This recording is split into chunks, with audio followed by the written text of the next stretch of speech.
जो अपने माटी का नहीं हुआ, जो अपने पिता का नहीं हुआ, वो समाज का कैसे होगा। लेकिन भैया पूरे बिहार के लोग ये बोल जो रहे अपने हैं बाप का बेटा नहीं बन सका, वो बिहार का बेटा कैसे बनेगा।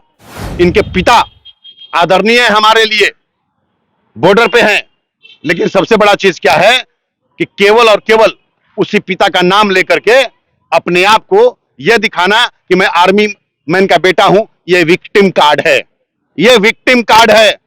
जब जब ये संकट में आते हैं तब अपने बाबूजी का नाम लेंगे, जब जब ये संकट में आते हैं तब अपने जाति का नाम लेते हैं, जब जब ये संकट में आते हैं तो हिंदुत्व का नाम लेते हैं। उसके पहले सारा चीज नदारत होता है। पहले जाके पता करेंगे कि कौन सा रोड कब बनने वाला है, और उसके बाद कहेंगे 6 महीने के अंदर में ये रोड नहीं बना तो मनीष कश्यप धरने पे बैठेगा।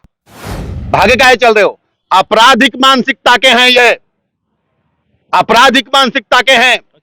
दो प्रदेशों के बीच में जहर बोने का काम किए हैं। आप ठगफ बिहार थे, ठगफ बिहार रहेंगे, और ठगफ बिहार का रोल होता है दो प्रदेशों में वैमनस्य फैलाना, जो कि आपने फैलाया है। नमस्कार, आप देख रहे हैं न्यूज़ 17।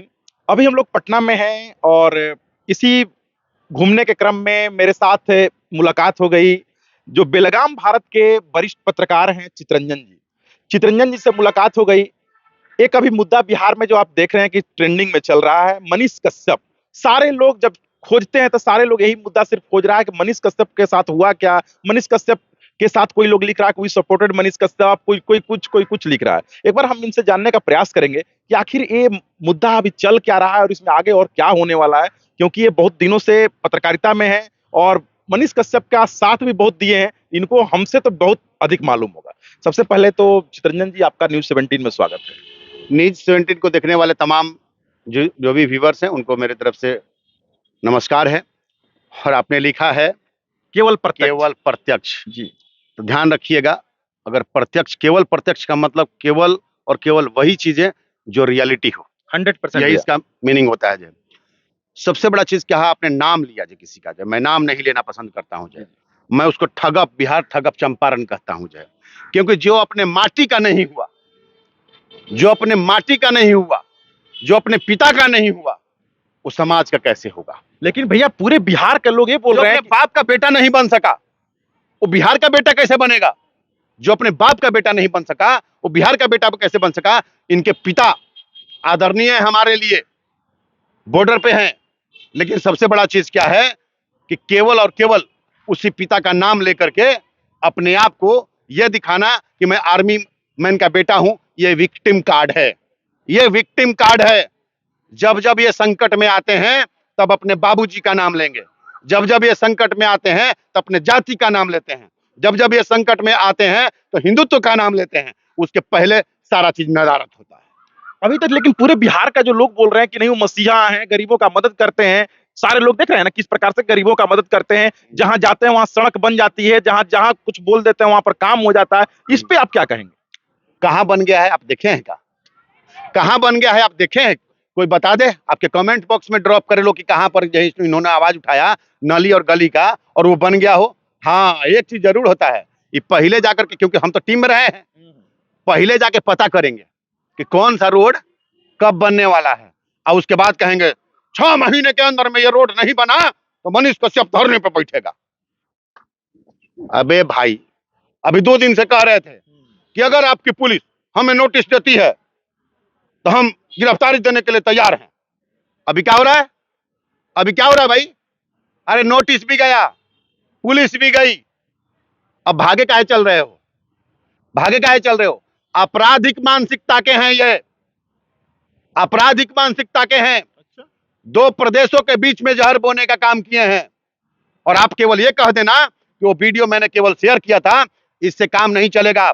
अगर हथियार आपके पास मैं ट्रांसफर करता हूं और मैं बनाने वाला हूं तो मैं भी अपराधी हूं, आप रखने वाले हैं तो आप भी अपराधी हैं, और आपके हथियार को यहां से वहां तक पहुंचाने का काम किसी ने किया है तो वो भी उतना ही बराबर का शरीक है। लेकिन भैया सारे लोग ये बोल रहे हैं कि पत्रकारों के ऊपर हमला, आप बार बार देख रहे होंगे लाइव आकर के बोल रहे हैं कि सारे पत्रकार लोग मेरा सपोर्ट कीजिए क्योंकि पत्रकारों पर हमला हो रहा है, नहीं तो बिहार से पत्रकारों को का सफाया हो जाएगा। इस पे क्या लगता है कि पिछले 12 सालों से मैं पत्रकारिता में हूं, 12 सालों से मेरे ऊपर एफआईआर तो नहीं हुआ। हो सकता है कहीं कोई वैमनस्य से कर दे, अलग बात है, एक एफआईआर कर देगा ना, 2 कर देगा ना, कि 6-6। और ये क्या कहते हैं साहब कि तेजस्वी यादव ने हम पर एफआईआर करवा दिया। आपको भी पता है पत्रकार महोदय कि इकोनॉमिक ऑफेंस जो है वो आता है गृह मंत्रालय के अंतर्गत। ये हमारा वीडियो देखे थे और उसमें बोले थे कि एक महानुभाव कह रहे थे कि गृह मंत्रालय के अंतर्गत आता है, लेकिन मुझे पता है, बड़े बड़े लोगों ने बताया है कि हमारे ऊपर एफआईआर तेजस्वी यादव ने कराया है। मतलब कि नीतीश कुमार तेजस्वी यादव से प्रभावित हैं, मतलब कि नीतीश कुमार तेजस्वी यादव के इशारे पे काम कर रहे हैं, मतलब कि बिहार की पुलिस तेजस्वी यादव के इशारे पे काम कर रही है।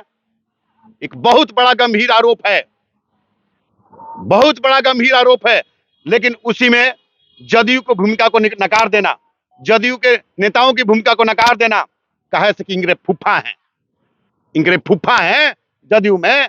तो ये कब तक चलेगा मानसिकता कि मुझे जाति के आधार पर सपोर्ट करो, मुझे धर्म के आधार पर सपोर्ट करो, मुझे परिवार के आधार पर सपोर्ट करो। इसका मतलब साफ है कि कहीं ना कहीं आपके मन में वैमनस्य है। आप ठग ऑफ बिहार थे, ठग ऑफ बिहार रहेंगे, और ठग ऑफ बिहार का रोल होता है 2 प्रदेशों में वैमनस्य फैलाना, जो कि आपने फैलाया है। अच्छा, जिस प्रकार से अभी बिहार के पुलिस जो है, पुलिस मुख्यालय लगातार उनके ऊपर प्रेशर बना रही है और वो बोल रहे हैं कि मेरा जो है आप माने अरेस्ट वारंट हमको आप सोशल मीडिया के मतलब से हमको भेज दीजिए और मैं जाके करूँ। क्या लगता है कल कि तक बोल रहे थे कि हम आपको गिरफ्तारी देने के लिए तैयार हैं, जहां कहिए वहां गिरफ्तारी देने के लिए तैयार हैं। अब कह रहे हैं कि मोबाइल का लोकेशन मेरा ट्रैक कर लीजिए।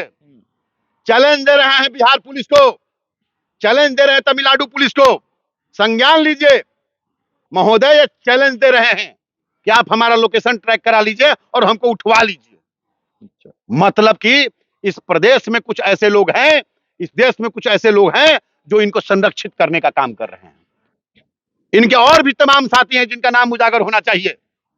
इनके और भी तमाम साथी हैं जो इनके जो है कुकृत्य में इनका साथ दे रहे हैं, और वो भी बराबर के साझीदार हैं। वो कौन है उसको पुलिस तलाशने का काम करेगी। लेकिन मैं कहूंगा कि अगर एक बंदा, अगर एक भगोड़ा बार बार चैलेंज कर रहा है कि मेरा लोकेशन ट्रैक कर लीजिए और मुझे उठवा लीजिए, और बिहार पुलिस और तमिलनाडु की पुलिस इसमें अक्षम रहती है, मतलब साफ है कि कहीं ना कहीं वो बंदा अपने आप को शासन प्रशासन से ऊपर मानता है। अच्छा, जिस प्रकार से बोल रहे हैं कि बिहार के लोग की इनका या फिर बहुत सारे लोग ऐसा भी बोल रहे हैं कि इनका भाजपा के साथ में सांठगांठ है और भाजपा इनको मदद कर रही है। क्या आपको लगता है कि भाजपा इनकी मदद कर रही है? मेरे भाई, कौन मदद कर रहा है कौन नहीं मदद कर रहा है, जांच का विषय है, पहला चीज। लेकिन इनको ट्रेंडिंग में बनने की आदत है। अरे हम तो कह रहे हैं ना बार बार, हम वो राजदार है ना, जब उठेंगे ना इसी पैर पे जो है ना, दिन में 3 दफे बोलिएगा कि सर पे हाथ रख के बोलें कि 3 दफे आकर के पैर पे पड़ते थे ये। जब ये चनपटिया से लूट पिट गए थे और हमारे ऑफिस में ही इनका पदार्पण हुआ था, उस समय हमने जब रोड पे थे तब साथ दिया था। ये तमाम लोग भी सपोर्ट कर रहे हैं। इनको सोचना चाहिए। मैं वो व्यक्ति हूं, जब ये रोड पे था तब मैंने साथ दिया था। जब मेरा नहीं हुआ, जब इस बिहार का नहीं हुआ और जिसने पैदा किया उसका नहीं हुआ, तो ये बिहार का होगा। ये सन ऑफ बिहार नहीं, ये सन ऑफ सियार है और ये ठग ऑफ बिहार है। जिस प्रकार से लोग बोल रहे हैं कि पत्रकारों के ऊपर हमला, क्या आप उनको पत्रकार मानते हैं? मैं भाई एक चीज बता देता हूं। जो है पहला चीज, यूट्यूब पत्रकार का मायने पहले समझ लीजिए। जो भी व्यक्ति समाज की बातों को सरकार तक पहुंचाता है वो पत्रकार होता है। लेकिन जो भी व्यक्ति समाज की बातों को गलत तरीके से प्रोपेगेंडा फैलाता है वो पत्रकार कहलाता है। मैं बार बार कहता हूं ये पत्रकार नहीं पत्रकार है। अभी जिस प्रकार से बिहार में जिस प्रकार से पत्रकार जो लोग बोलते हैं अपने आप को, बहुत सारे जो यूट्यूब चैनल खुल गए हैं, वैसे पत्रकारों के लिए जो अभी नया उत्पत्ति लिए हैं, उन लोगों के लिए आप क्या कहेंगे?